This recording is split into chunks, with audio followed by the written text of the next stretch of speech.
Hey everybody, welcome back to Corey the Pawn Guy. Today we're going to be taking a deep dive into a movie called The Pawnbroker, released in 1964, and we're going to find out what is accurate in the scenes that they did and what's inaccurate in those scenes, and maybe we'll mix in a little bit of what's different about pawn shops in 1964 as opposed to today. All right, let's get going. Corey the Pawn Guy. Corey the Pawn Guy.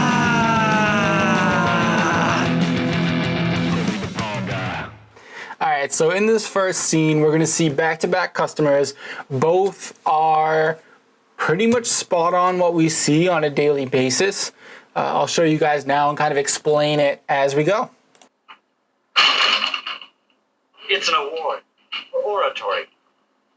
I won it in a citywide oratorical contest 5 years ago. It's gold. $1. $1? For an important award like this? 20,000. This guy didn't even look at the item. He just says $1.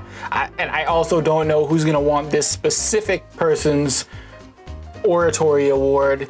That's going to mean absolutely nothing to anyone else, but let's keep going anyway. 50 semifinalists and I won. I recited the Raven. I was one of 20,000. Whoop. He broke it. I don't know if it was broken beforehand or not, but I can totally sympathize with the pawnbroker here, because I too have broken an item once when I was taking it in. It was a really thin gold chain, and I needed to test it because it wasn't stamped, and the person was trying to sell it. So I tested it on the stone. And in that testing, while I was rubbing it on the stone, I actually broke the link to the chain. I didn't say anything. I was very new in the business. I didn't say anything to the guy. I waited up and I gave him a price. He didn't like it. I started to freak out because I wasn't gonna be able to let him not know that I broke his chain, but you know, he countered with an offer and we weren't going to lose money, so I jumped at it. And luckily I escaped out of that one unscathed, but I know I've been very careful testing people's items since then. But that's kind of funny that the head popped off there. It's the same with this.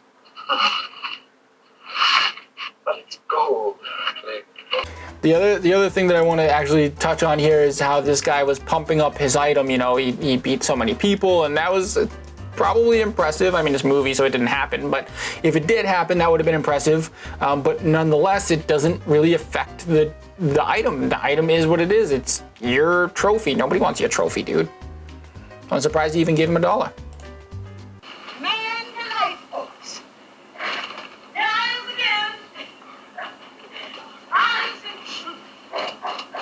Here comes our customer number 2.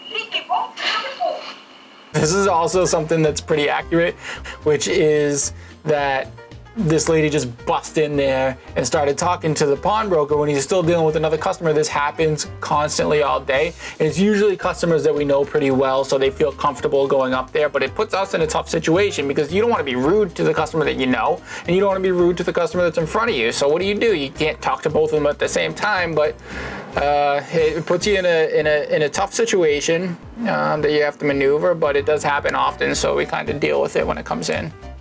You pawn something to buy something else, and then you pawn that. Each time it seems the boats get deeper and deeper into the water. Lady's actually pretty smart with what she's saying. Oh, come on, Mr. Down. It does happen where people, you know, pawn stuff to buy something, then they take the thing that they bought and they bring that into pawn, and it does become a vicious cycle.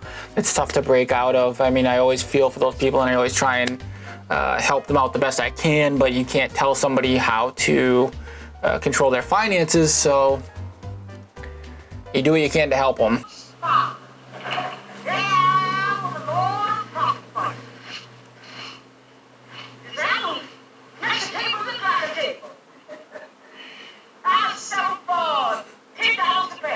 She's gonna settle for 10. Oh! $2, and she didn't like it. She didn't like the $2 off. $5 for new. easy down the Triborough Pawn. I need to stop here again. I mean, this lady is just like classic after classic after classic thing that she's saying. Main thing here, I'd say that could be even the most accurate pawn shop thing in the entire movie is how she's saying that she's gonna bring it to Triborough Pawn, which is obviously not his pawn shop, and get more money for it. And he made his offer and she's obviously upset with it and she's trying to get more. So she's saying, you know, this other place is offering me more money. So if you want it, you're gonna have to offer me more than they offered. I suggest, Mrs. Harmon, that you take him down to Triborough Pawn. And now she's laughing at the offer that he gave. You must understand for sure. $2. Oh, too bad. And now she's too pooped. Now she's too pooped to go to Triborough Pawn. So she's gonna take the offer that he gave, and that is so true to what happens every day inside the pawn shop. You make an offer to somebody, and they do their best to get them. And I don't blame them at all. You play the game, you try and get as much as you can out of it. So you say what you gotta say, but 9 times out of 10, the people are making up the offer from Triborough Pawn, and they're going to be selling it to you. They just need to come up with an excuse on why they have to sell it to you, whether it's they were rude over there, or they don't feel like driving all the way over there, or whatever it is. This lady was obviously too pooped. Now get ready for this. Wait a minute, Mrs. Harmon. You got your ticket and you forgot your $2. She forgot her ticket and she forgot her $2. Again, at least one person a day is going to negotiate with you, haggle back and forth. You finally come up to a price, you write up the loan, and after they sign the ticket, they walk away. And they start to walk out the door, and you have to say, hey, wait a second, you forgot your money. And then, you know, I have to make the same jokes that I make every single time somebody does that. You know, if you don't want it, I'll keep it, ha ha ha. All right, let's get into this next scene. But before we do, I just kind of want to explain the pawn shop itself. It seems like they have their stuff kind of organized, but a lot of junk in there. There's, you know, if you can see the showcases, tons of jewelry in there, like all stacked up next to each other. This dude has a lot of inventory. But I do want to discuss the cage that he's standing behind. That's something that you don't often see any longer. Now it's going to be plexiglass, or it's going to be bulletproof glass that people are standing behind, especially if you have a check cashing license. I know in Rhode Island, they require you to have bulletproof glass if you're cashing checks. I hate being behind the glass when you're talking to somebody. There's something about it. There's this stigma that I feel that I really just don't like. But in 1960s, apparently they had these like steel cages. What you saying, Jesus? All right. A few guys coming in together. Occasionally people do come in together to pawn stuff or sell stuff.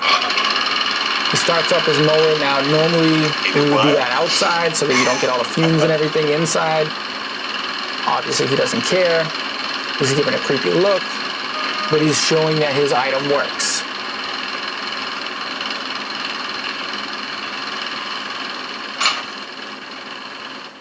This thing is brand new.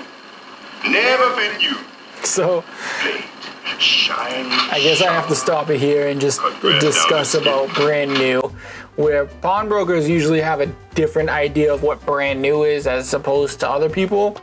To us, brand new means it has never been used, it's not been opened, it's in there, and it is exactly how it was when the manufacturer put it into the box or whatever it is.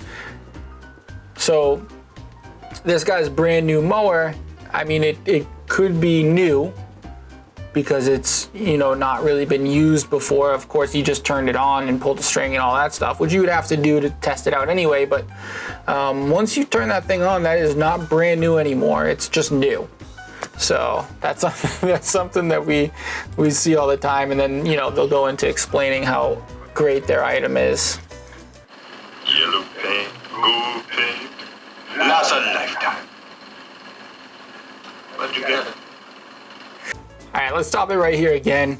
He just came right out and asked him essentially if you stole the item. And A lot of times when people bring in brand new items like that, it's possible that they are stolen. They'll have an excuse for it and say that it was given to them, or that they, you know, there was a mistake at the store and they sent them two, or whatever the excuse is for why they have this brand new item. They do come up with an excuse for it. And I wouldn't recommend coming right out and saying, where did you get that? But we don't want to take in stolen items because they get confiscated. So you do have to ask certain questions to try and gauge if the item is stolen or not, because we don't want it if it is stolen. It's a gift. And there it is, it's a gift. Yeah, a gift.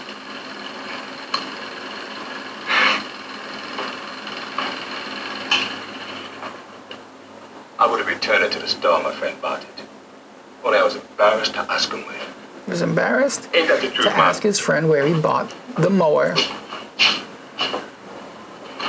So he's bringing it to the pawn shop. List of stolen merchandise. No, man, I ain't stole it.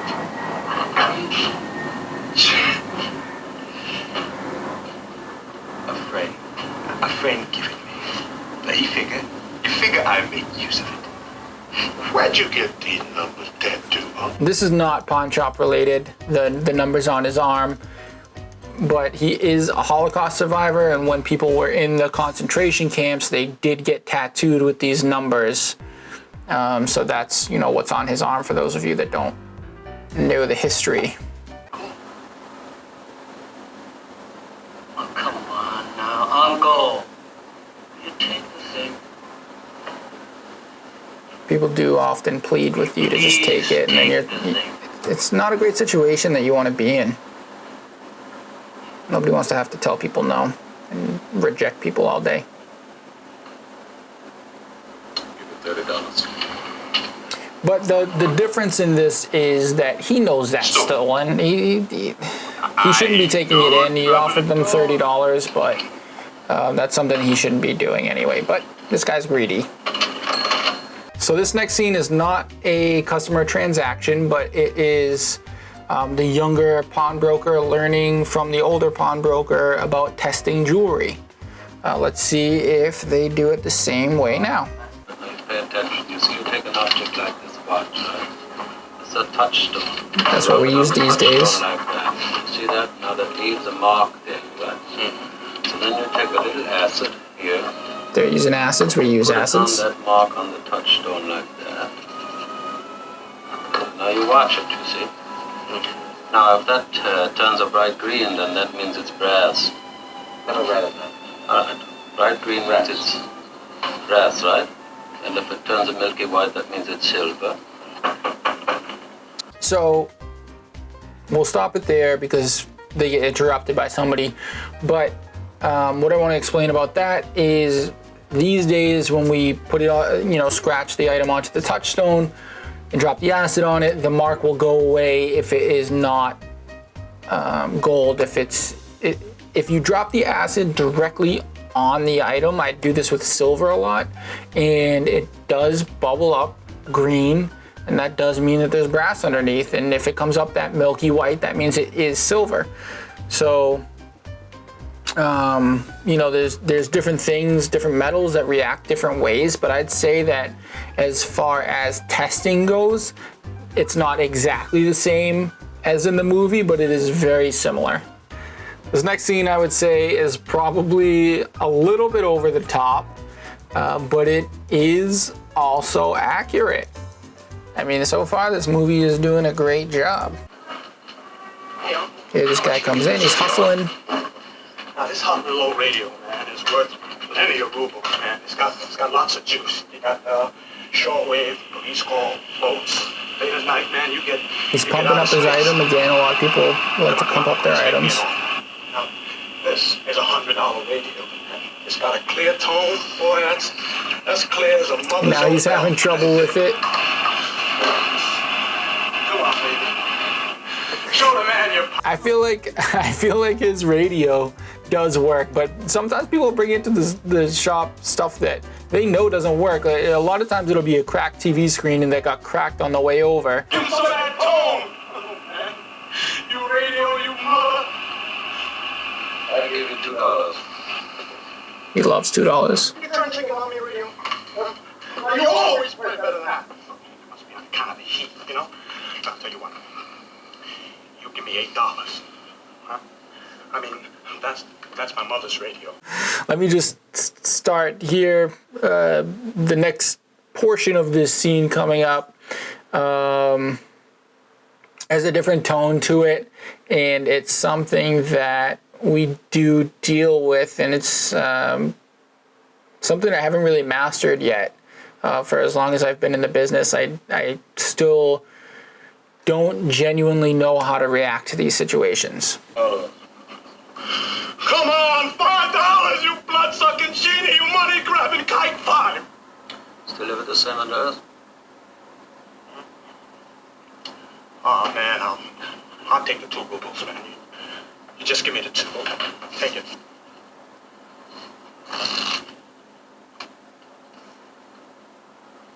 So for those of you who don't know, he snuck in a pretty big no-no word amongst Jews.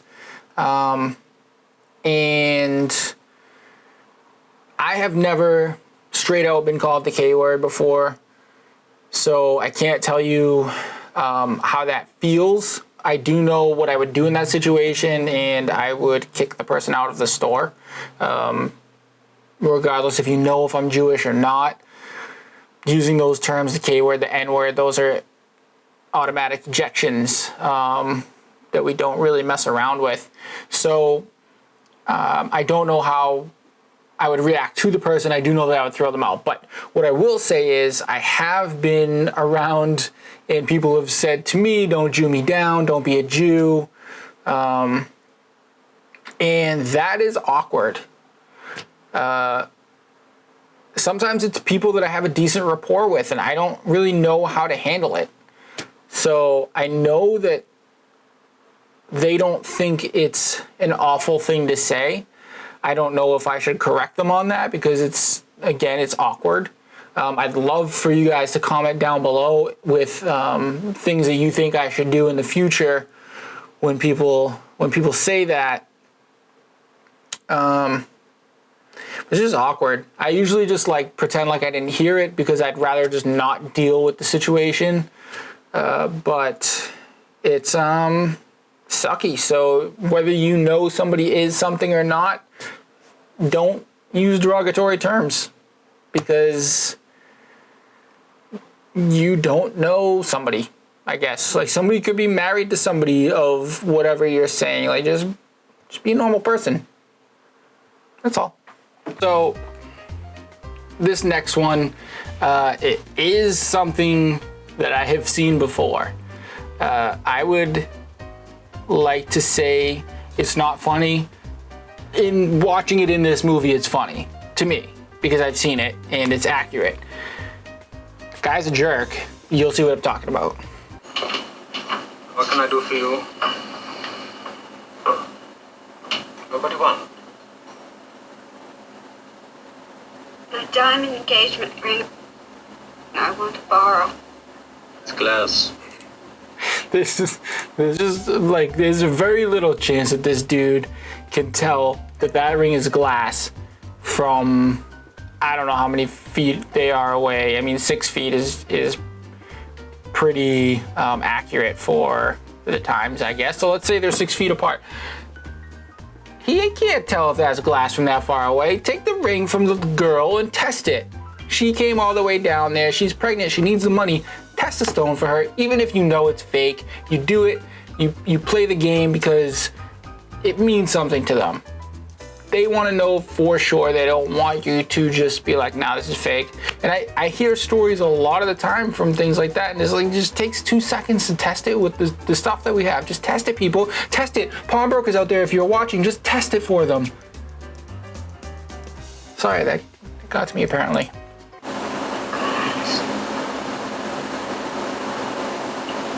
He's having flashbacks to the Holocaust. You said it was real?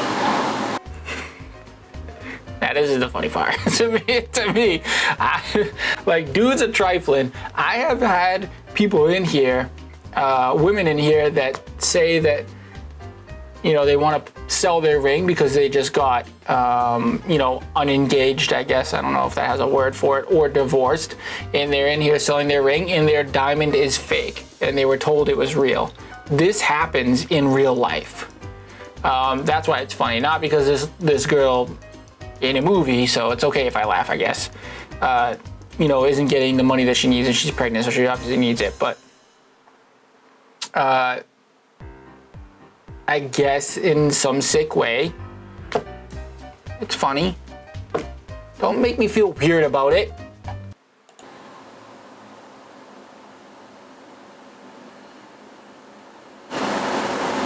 Slow walk of shame.